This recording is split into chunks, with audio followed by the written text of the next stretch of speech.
تذكرت آلاء الرسول وما أرى لها محصيا نفسي فنفسي إن الحمد لله نحمده ونستعينه ونستغفره ونعوذ بالله من شرور أنفسنا ومن سيئات أعمالنا من يهد الله فلا مضل له ومن يضلل فلا هادي له أشهد أن لا إله إلا الله وحده لا شريك له وأشهد أن محمدا عبده ورسوله يا أيها الذين آمنوا اتقوا الله حق تقاته ولا تموتن إلا وأنتم مسلمون. Të gjitha lavdërimet dhe falëndrimet i takojnë Allahut Azza wa Jall, atë falënderojmë dhe vetëm prej tij falje dhe ndihmë kërkojmë. Atë që Allahu udhëzon në rrugën e tij të drejtë nuk ka kush që e devijon, dhe atë që Allahu e lë në humbje nuk ka kush që e devijon. Dëshmoj dhe deklaroj se nuk ka të adhuruar me merit përveç Allahut dhe se Muhamedi është rob dhe i dërguar i tij. O besimtar, keni frikë Allahun ashtu siç i takon atij dhe mos vdesni ndryshe veç se duke qenë musliman. Në hutbën e kaluar kemi përmend dy shtyllat e para të Islamit dhe po vazhdojmë me tri shtyllat e tjera ku këto bazohen në një hadith ku pejgamberi sa ka thënë Islami është ngritur në 5 shtylla: dëshmia se nuk ka të adhuruar tjetër me të drejtë përveç Allahut dhe se Muhamedi është i dërguar i tij, pra shahadeti.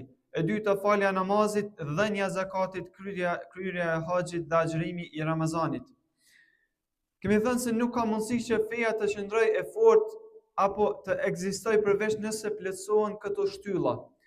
Ato plotësojnë ndërtesën, pra ndërtesën e Islamit. Sa më shumë që njeriu e realizon këto 5 shtylla, aq më shumë merr siguri pe Allahut se do të hyjë në xhenet dhe se do të mbrohet prej zjarrit të xhenamit.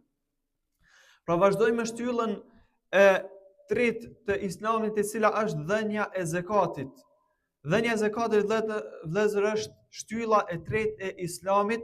Zakati është obligim për çdo musliman i cili do thotë është i pasur, i cili i mbrin dy kushte për dhënien e zakatit, e ato janë në një hauli, pra një vit i plot që arrihet pra nisabi, dhe kushti i dytë është nisabi, pra kufiri më i ulët për cilën obligohet dhënia e zakatit.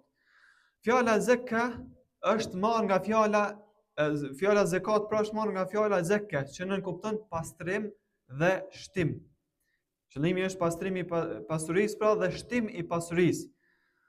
Allahu urdhëron për dhënien e zakatit. Kemi disa ajete dhe hadithe vëllezër për cilat urdhërojnë, prej ajeteve që është ajeti 20 i surës Zumar, ku Allahu urdhëron dhe thot: falni namazin, jepeni zakatin. Ai që jep vëllezër zakatin e paston veten e tij prej kooperacisë, prej tamaqërllakut, pra, dhe shton pasurinë e tij. Jo siç mendojnë disa vëllezër që kur t'jepet sadakaja, zakati, atij i mangësohet pasuria.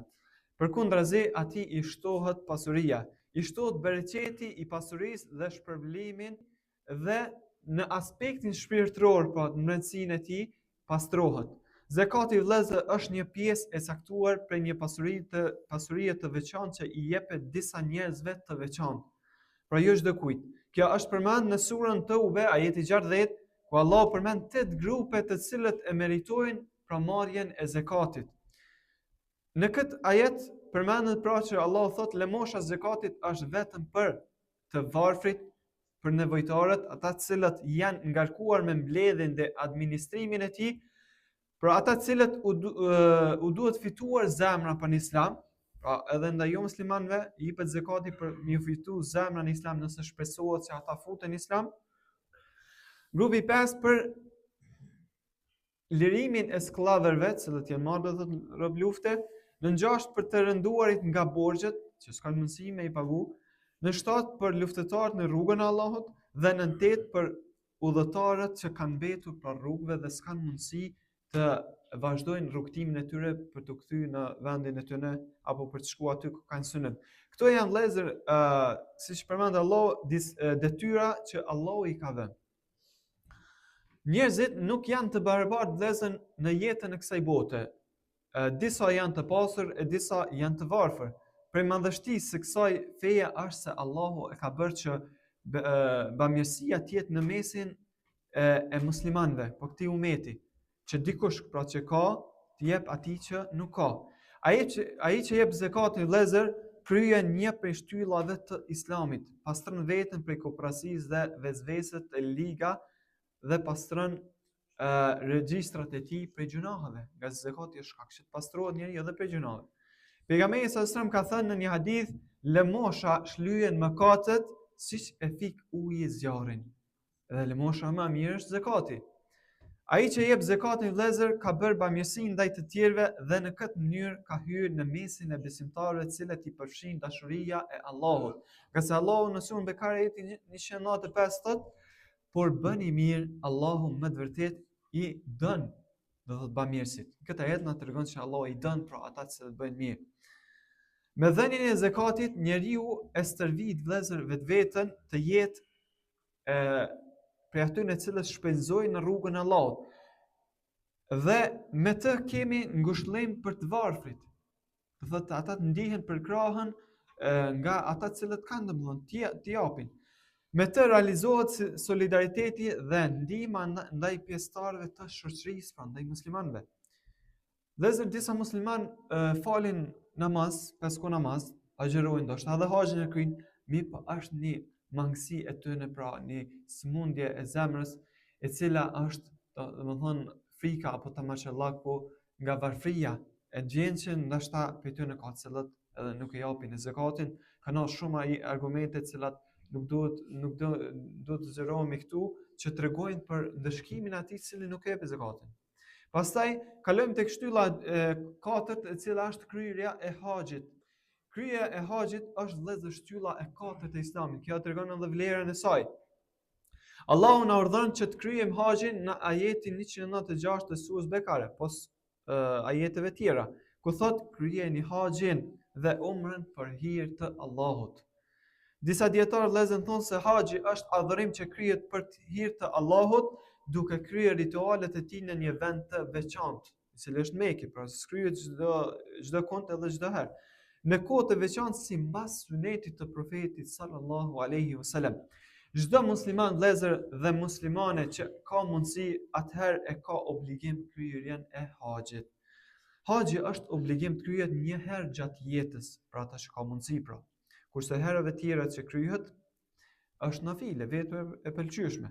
Nëse njeriu vëllezër nuk ka pasuri apo mjet të udhëtimit, atëherë nuk e ka obligim ta kryejë atë për haxhin e as të dërgojë dikë për të zëvendësim bedel. Por nëse nuk ka mundësi për shkak të shëndetit, mirë po ka pasuri, atëherë nëse është fjala se shpesohet të largohet ajo sëmundje, atëherë duhet të pres derisa të shërohet dhe ta kryejë haxhin. E ka vetë obligim. Mirë po nëse nuk shpesohet të largohet ajo sëmundje, pra është smundje për hershme, atëherë ky i lejohet pra këtij, përderisa nuk shpresohet dhe çrimi i tina, lejohet që ta dërgojë dikën në zëvendësim tina, pra bedel. Argumentet që tregojnë vëllezër për rëndësinë e haxhit janë të shumta, mirë po ne po i përmendim disa nga to. Një prej tyre në surën Ali Imran, ku Allahu thot, Allahu i ka obliguar njerëzit, ata që kanë mundësi të përballojnë rrugën, ta vizitojnë pra me haxhillak këtë faltore, pra Qabën. Në surën Hax, ajeti 27, Allahu thot, dhe ftoi njerëzit në haxhillak. Ata do të vinë, pra do të përgjigjen ty. Në një hadith ku transmeton Muslimi, i dërguari i Allahut sallallahu alaihi wasallam thot, o ju njerëz, u është bërë obligim thot haxhi, andaj kryejeni atë. I dërguari i Allahut sallallahu alaihi wasallam në një hadith ka thënë, ku transmeton kur e sakson thot i dërguari i Allahut, shpejtoni në kryerjen e haxhit. Shpejtoni, mos e lëni më vonë, nga se ju nuk e dini se çka do t'ju ndodhë, domethënë më vonë. E na jemi prezent kur dikush është i shëndosh, edhe nuk shpejton për kryerjen e haxhit, pastaj sëmur dhe nuk ka mundësi. Dikush ka pasuri, e vënon haxhin dhe pastaj ajo pasuri humbet, nuk ka mundësi. E tash që ashtu edhe një problem tjetër që është rrit konkurenca e kryerjes së haxhit, pra ka njerëz shumë që janë të interesuar dhe ka mundësi me vite, do thotë si vjen rendi atij, po aki edhe vdes dhe nuk i vjen rendi fare, siç ndodh në shtetet arabe, në Turqi e tjera. U pyet I dërguari I Allahut Muhamedi s.a.s. se cilat vepra janë më të rëndësishme. Tha besimin në Allahun dhe në pejgamberin e tij. Më pas e pyetën prapë se pastaj cila, tha lufta në rrugën e Allahut. Prap u pyet e pastaj tha haxhi që kryhet sipas normave, dispozitave të shariatit, pa gabime dhe që pranohet tek Allahu. Pra kjo është vepra më mirë pas atyre dy parave që u cekën. Këtë hadith e transmeton Buhariu. I dërguari I Allahu sallallahu alaihi wasallam në një hadith tjetër thot, ai I cili e kryen haxhin nuk ofendon, domethënë gjatë haxhit, as nuk shkakton ngrindje, I tili do të kthehet nga haxhi sikur atë ditë kur e ka lindur nëna, pra I pastër nga gjunahet. Hadithi në Buhari dhe në Muslim. Hadith tjetër ku I dërguari I Allahut sallallahu alaihi wasallam ka thënë, umreja deri në umrën tjetër është shlyerje për mëkatet që janë bërë mes tyre, kurse për haxhin me brur të pranuar, thot nuk ka shpërblim tjetër veç xhenetit.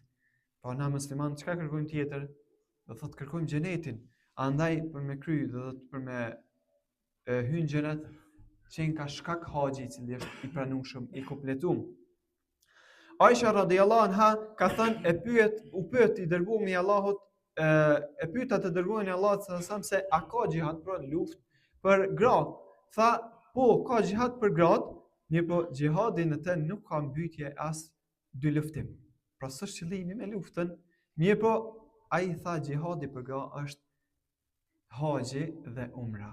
Pra Allah jo ka lecu grave, nuk jo ka bu obligim do thot luftën nëse ajo do thot kërkohet, mirë po ka thënë sikur haxhi dhe umra apo është në shpërblim apo I afrohet për gratë, do thot është haxhi dhe umra. Argumentet shumë të vëllezër ka për të shumë, mirë po disa nga ato dobi të cilat përmenden për haxhin është se haxhi është bërë obligim në vitin e 9 të hijretit.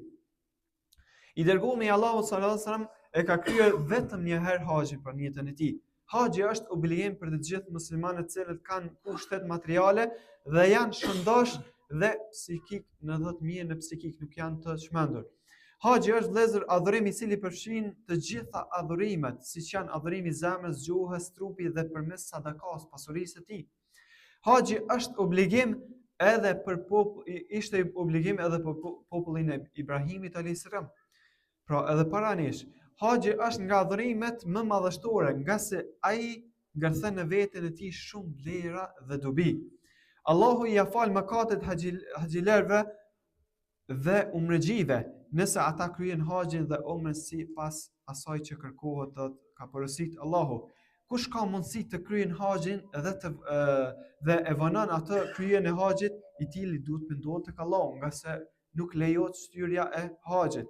Furnizimi më I mirë për haxhilerët është devotshmëria. Grave u lejohet shkurja në haxh nëse ato kanë mahremin pra, I cili I shoqëron ato gjatë udhëtimit. Pa I lejohet grave të shkojnë në haxh, mirë po është një kusht që duhet të lehtësohet pas tjerave, që të jetë dikush prej familjarëve të saj që ta shoqërojë atë në haxh, nga se grave e kanë ndaluar pejgamberi që gruaja të udhtojë vetëm pa mahrem. Haxhi është prej shtyllave të Islamit. Realizimi I tauhidit gjatë ritualeve të haxhit dhe umrës është qëllimi është një qëllim madhështor. Takimi për në haxh, njohja me muslimanët në haxh dhe në umre, kjo është një dobi tjetër. Uniteti gjatë kryes së ritualeve të haxhit në një vend, në një kohë dhe në një qëllim të caktuar, gjithë muslimanët për një herë.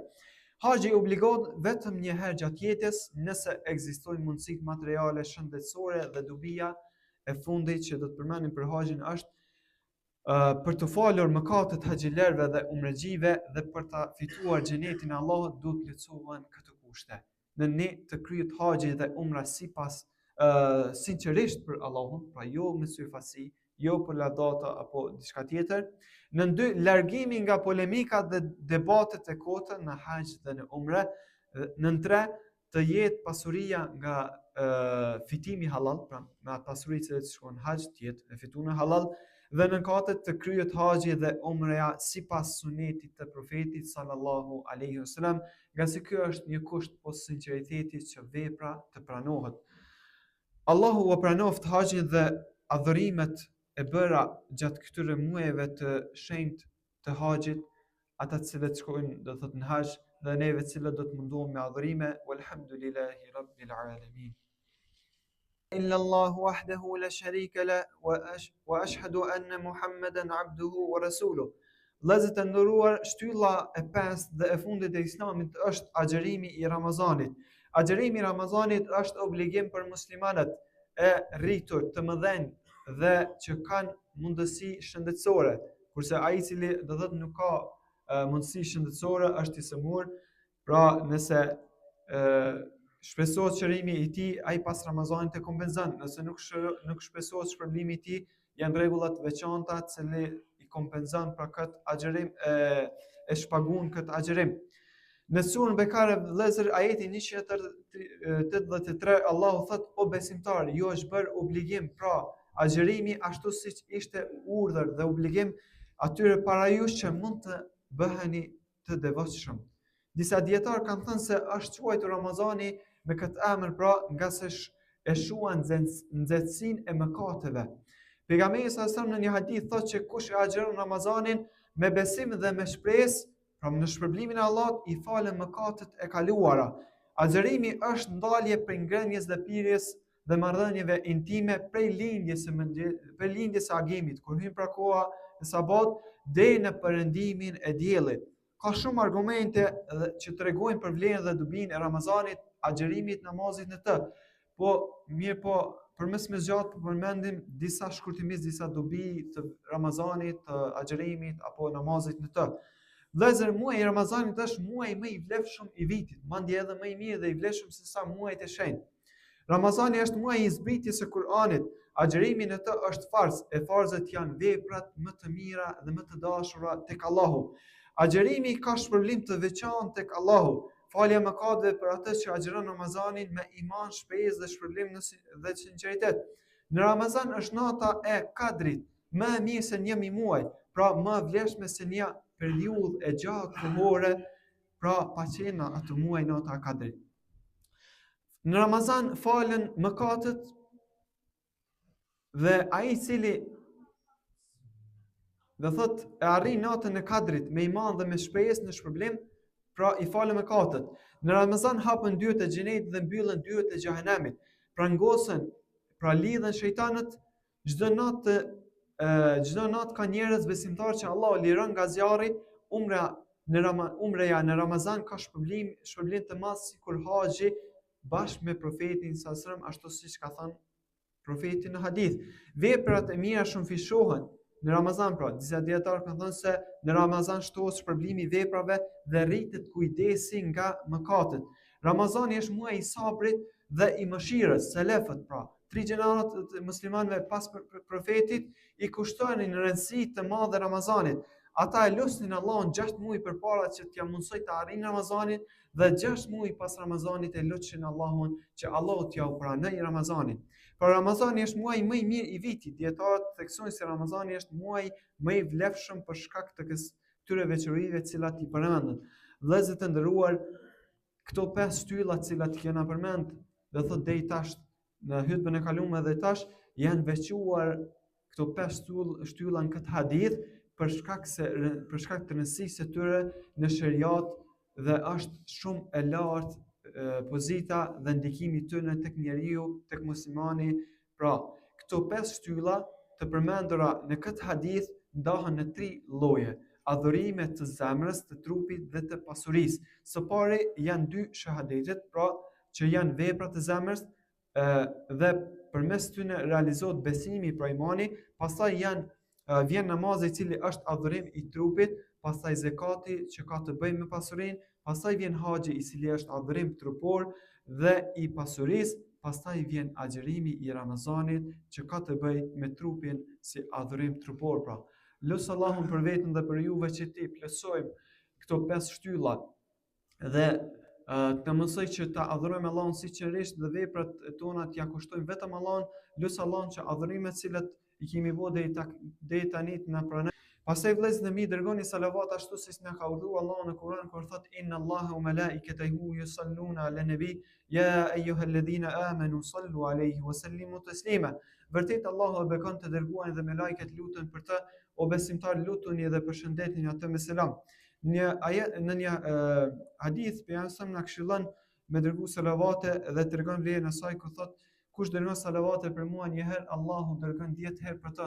Allahumma salli ala Muhammedin wa ala ali Muhammed kama sallaita ala Ibrahim wa ala ali Ibrahim innaka Hamidum Majid. Allahumma barik ala Muhammedin wa ala ali Muhammed kama barakta ala Ibrahim wa ala ali Ibrahim innaka Hamidum Majid. إن الله يأمر بالعدل والإحسان وإيتاء ذي القربى وينهى عن الفحشاء والمنكر والبغي يعظكم لعلكم تذكرون.